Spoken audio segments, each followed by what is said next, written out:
2024 के चुनाव में शानदार जीत दर्ज करने के बाद हेमंत सोरेन ने दूसरी बार झारखंड की सत्ता संभाली। उनकी यह जीत न केवल विपक्ष के तंजों का जवाब थी, बल्कि यह झारखंड के लोगों का उन पर बढ़ता विश्वास भी दर्शाती है।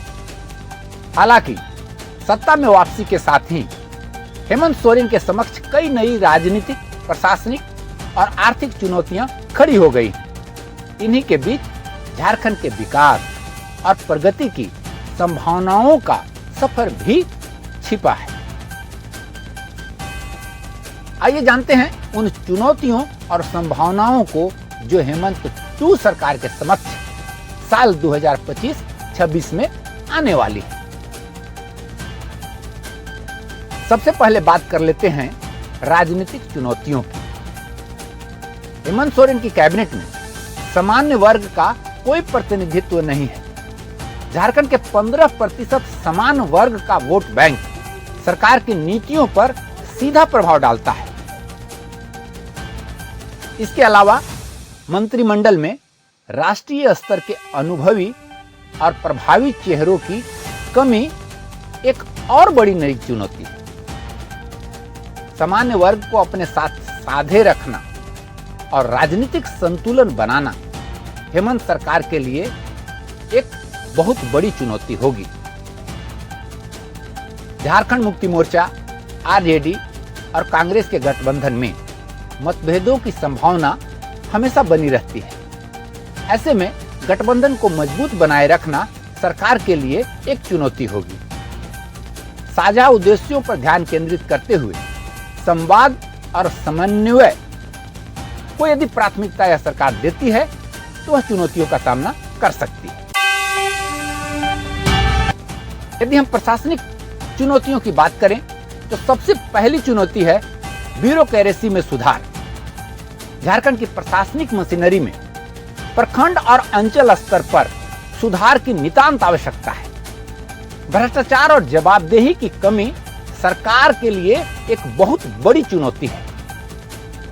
सरकार को ई गवर्नेंस और तकनीकी साधनों का उपयोग करके पारदर्शिता बढ़ाने के लिए बहुत ही कठोर और सख्त कदम उठाने चाहिए।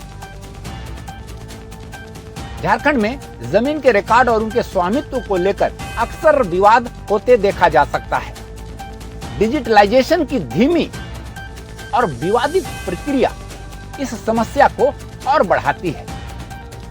भूमि रिकॉर्ड को डिजिटल करने हेतु सरकार को बहुत सुगम प्रक्रिया बनाने की आवश्यकता है। भू अधिकार और स्वामित्व की पारदर्शी और समयबद्ध प्रक्रिया सुनिश्चित करना होगा। टाइम बाउंड होना चाहिए कि यह काम इतने में हो जाए।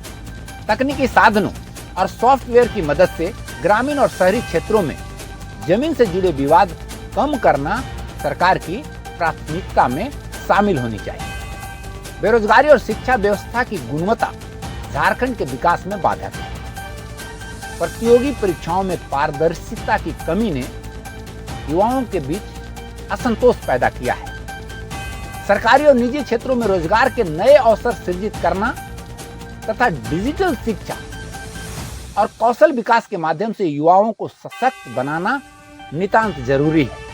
अब बात करते हैं आर्थिक चुनौतियां और संभावनाओं की। मैया समान योजना का संचालन सरकार के लिए एक बहुत बड़ी चुनौती है।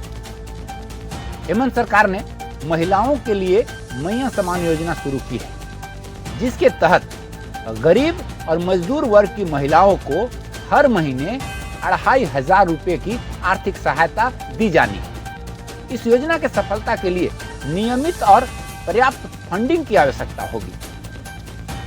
योजना के लिए राज्य के खनिज संसाधनों से प्राप्त राजस्व और अन्य राजस्व के जरिए सरकार इसकी व्यवस्था कर सकती है और यह एक उसके लिए बड़ी चुनौती होगी।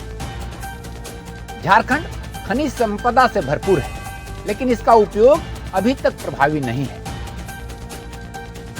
खनिज प्रबंधन में पारदर्शिता लाने की आवश्यकता है। बाहरी निवेशकों को स्थानीय उद्योगों में निवेश करने के लिए प्रोत्साहित करने की आवश्यकता है।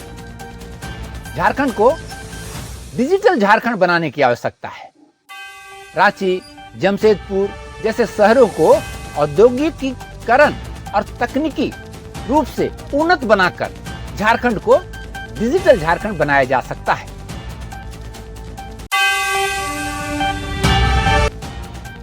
सरकारी स्कूलों की गुणवत्ता और स्वास्थ्य सेवाओं का बुनियादी ढांचा अभी भी मजबूत नहीं है। हर जिले में उच्च स्तरीय अस्पतालों की स्थापना और सरकारी स्कूलों में शिक्षकों की नियुक्ति के साथ साथ गुणवत्तापूर्ण शिक्षा सरकार को सुनिश्चित करना होगा। झारखंड की प्राकृतिक सुंदरता और सांस्कृतिक विविधता इसे एक प्रमुख पर्यटन स्थल बना सकती है। झारखंड टूरिज्म सर्किट का विकास पर सरकार को ध्यान देनी चाहिए। अंतर्राष्ट्रीय स्तर पर पर्यटन को बढ़ावा देना चाहिए। हेमंत सोरेन के पास झारखंड को नई ऊंचाइयों पर ले जाने का एक सुनहरा अवसर है। यदि वह राजनीतिक और प्रशासनिक कुशलता का प्रदर्शन करते हुए दीर्घकालिक नीतियों पर काम करें तो झारखंड एक प्रगतिशील और समृद्ध राज्य बन सकता है।